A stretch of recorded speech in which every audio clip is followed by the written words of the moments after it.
With the federal government stepping up efforts to track down parents who are behind in child support payments and seem determined to avoid paying. NBC's Tom Costello has details. Hey, Tom, good morning. Hi, Ann. Good morning. The project is called Project Save Our Children. Deadbeat parents now collectively owe more than $100 billion. And while many have fallen on hard times and can't afford the payments, others are simply trying to avoid paying for their kids. Tracking those people down is not so easy.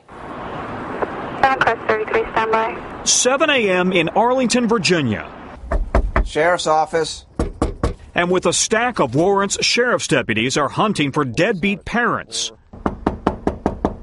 He doesn't live here.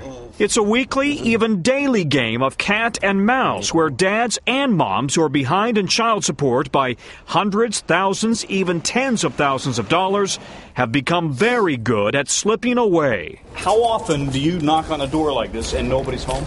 Probably about 90% of the time that we go knock on a door and there's no answer, or the person that we're looking for does not live there. But because it's a civil warrant, if a parent moves across state lines, local police can't go after them. But if they owe more than $5,000 and cross state lines, it becomes a felony. That's where the feds get involved.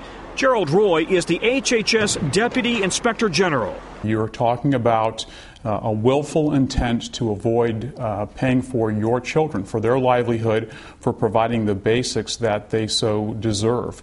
Now, federal investigators are naming names with a new fugitive website aimed at tracking down the most egregious cases. At the top of the list, Robert Sand, who owes more than $1 million in child support. Where do you believe Mr. Sand is right now? We believe Robert is hiding out in Thailand. And he knows he's wanted? He knows he's wanted. Some of the biggest cases involve pro athletes, including former NBA player Tyrone Nesby, who pleaded guilty to failure to pay child support and is now paying nearly $1 million. You don't ride a bike with flip-flops. In Des Moines, Arlene Shepard and her 7 kids are on their own. Glenn Shepard has been on the run since 2003. He owes more than $160,000 in child support, while Arlene and the kids get by on minimum wage. I would hope he could look at them and apologize.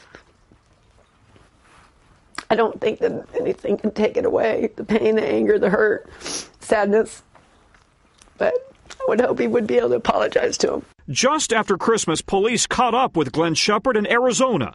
He's declined to talk to us. And since 2006, the feds have found more than 500 deadbeat parents, recovering more than $33 million in child support. In this county alone in Northern Virginia, they have 175 outstanding child support warrants, some of them dating back to 1997. Whether you can't stand your ex, you should care about the children that you brought into this world and make sure that they're protected and that they're okay.